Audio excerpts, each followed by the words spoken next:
Assalamualaikum warahmatullahi wabarakatuh.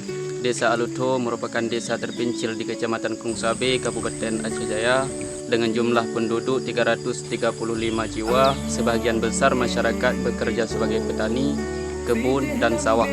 Dengan adanya program inovasi ini, kami telah melaksanakan pembangunan irigasi, pipanisasi untuk peningkatan hasil panen padi. Terima kasih kepada Presiden, Kementerian Desa, Gubernur Aceh, Bupati Aceh Jaya, Camat Krungsabe beserta aparatur kampung atas terlaksananya pembangunan irigasi pipanisasi ini. Wassalamualaikum warahmatullahi wabarakatuh. Bukan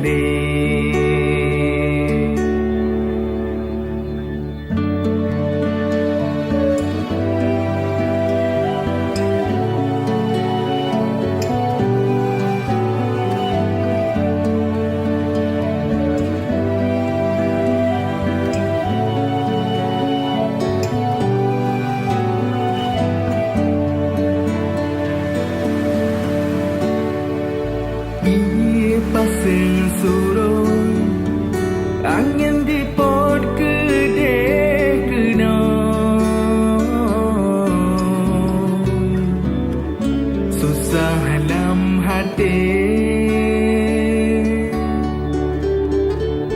ingat gampong kamu tonton hana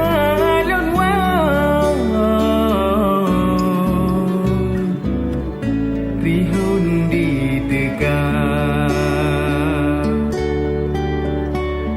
hati lon terbayang kena lon riwang gede la unang grawa hawa lon gisang sabe lon teringat. Assalamualaikum warahmatullahi wabarakatuh. Ketika adanya keluhan dari masyarakat, khususnya petani sawah yang selalu kekurangan air di persawahan dan kurangnya hasil panen di tiap tahun, maka setelah dilakukan musyawarah kampung, lahirlah sebuah inovasi untuk membangun irigasi perpipaan ini untuk tercapainya cita-cita petani sawah. Alhamdulillah sekarang masyarakat sudah dapat menikmati hasil dari pembangunan ini, sehingga petani sudah dapat bekerja semaksimal mungkin. Dibandingkan sebelum adanya irigasi ini, petani hanya bisa bekerja pada saat musim tiada hujan. Sekian dan terima kasih kami ucapkan. Wassalamualaikum warahmatullahi wabarakatuh.